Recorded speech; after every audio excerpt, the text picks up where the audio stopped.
I mean, I can already tell you this is going to be a full team heist. We're going to need at least 9 people. Yeah. We're gonna need some tech people, we're gonna need somebody to do the transportation, we're gonna need somebody who can get a hold of the plans. For Jethro's, I know the perfect people, the Dana brothers. That's it. I'm gonna tell Mom. No, you know what? I'm going home. No, I'm going home is what I'm doing. I'm done with this. Well, we're gonna need somebody that can infiltrate the construction site so that we can get our plans and switch them with theirs. Oh, I'm so sorry. Sorry. What can we get to do tech though? Me and Vitaly go way back in the day. Yeah, Vitaly's really smart. A little bit quirky, but very smart. Pink wire? There is no pink wire. Oh, you mean magenta? Gonna have Alex for transportation for sure. I know that he's got no problems breaking any laws.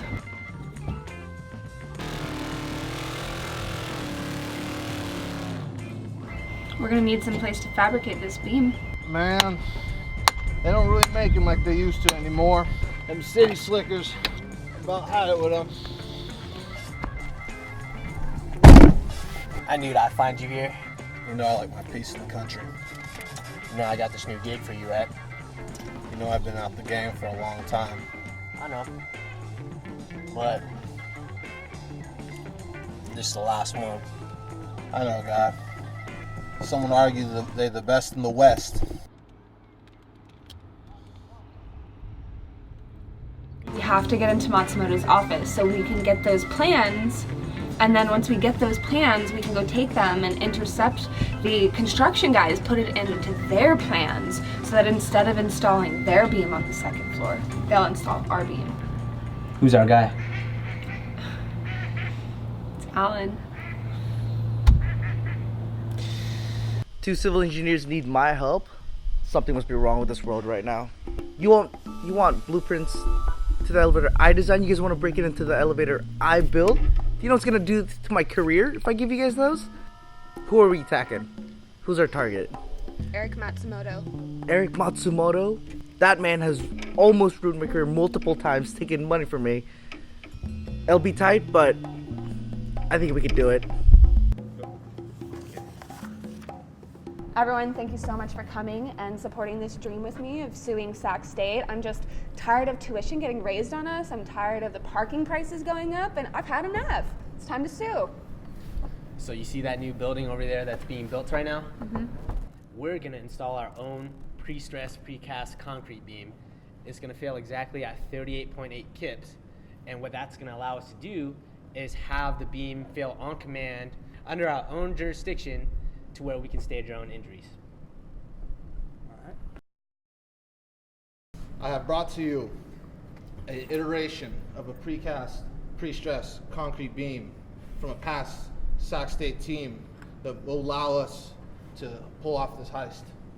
As you can see, it's about 13 3/4 inches tall with a 4-inch flange depth here and a 3-inch web.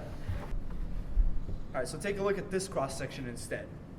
So as you see, we've actually raised it up, we've made it taller, and the reason for that is, first of all, we can have a more effective sectional modulus. The other thing is, if you look at the distance from the top right here to the pre-stressing strands, we have a higher effective pre-stress depth. And so what happens there is our ultimate moment capacity and ultimate load is actually higher up, so we can get definitely dialed into that 38.8 kips. So with this cross section here, one of the things in mind is we need to provide appropriate cover per ACI, and that includes both the mild steel reinforcement and also the pre-stressing strands. But wait, based on the stress limits, won't we experience cracking the top flange at transfer? So yeah, that is going to happen, and that's actually the reason for this mild steel reinforcement at the top, because at that point it will be in tension and cracks will start forming. But what happens is that mild steel reinforcement will contain those cracks from splitting open, and they'll basically just be hairline cracks. Once the beam starts getting loaded, they'll all be closed off, and we won't have a problem there. And that's all right per ACI, as long as we have the minimum reinforcement up there.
That's some good mud right there, boy.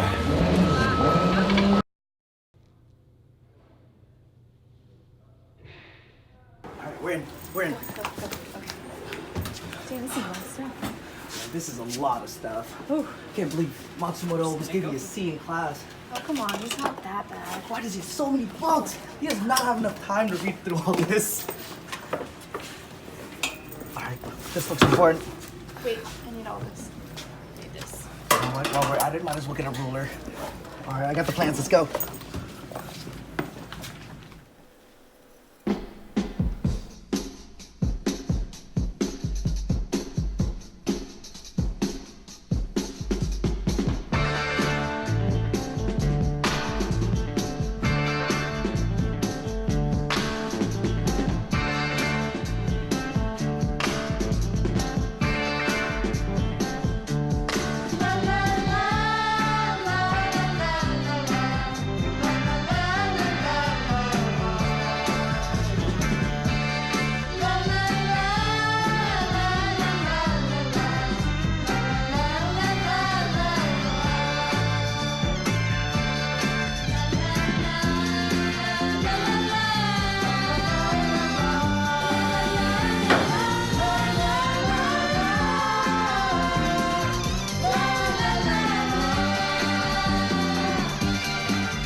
So what happened here? Well, basically, once the beam got loaded to about 24.5 kips, flexural cracks, they started propagating from the bottom flange and into the web. But what are these cracks over here? What happened here is flexural cracks that were occurring, they were intercepted by shear diagonal tension cracks. And from there, the shear propagated. And so you'll see there's a drop on the load deflection graph. I told you we should use this design. Well, I mean, looking at that, it is a bulkier cross section, so the concrete itself would probably provide a little more resistance than this cross section here, just because of the size, the thickness of the web. Well, you see, we initially designed our cross section based on just nominal strength capacity of these strands, when in reality, the strands were stronger. And so we had less pre-stress losses, we had higher forces in the pre-stressed strands, and so that led to a higher ultimate moment capacity and also higher load.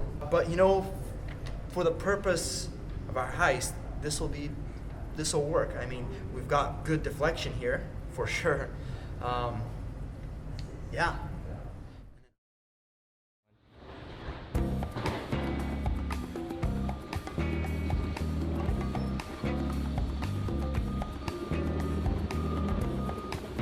No, you bring the forklift over here. No, Jim, what are you doing? It's the wrong job. No, we have the paper over here. It's not supposed to be like that. Yeah, bring that beam over here. Do you know what Jim did with the connections? You have to listen to me. I went to Sac State for this degree, okay? I know what I'm doing. Calm down. I'm the boss around here. I'm gonna get that project done now. Oh my goodness, we are late, guys, we are late. Oh, I'm so sorry. Yeah, I'm okay. I'm so sorry. This never happened. I'm so sorry. You seem so busy here. Thank you so much. Of course. Oh.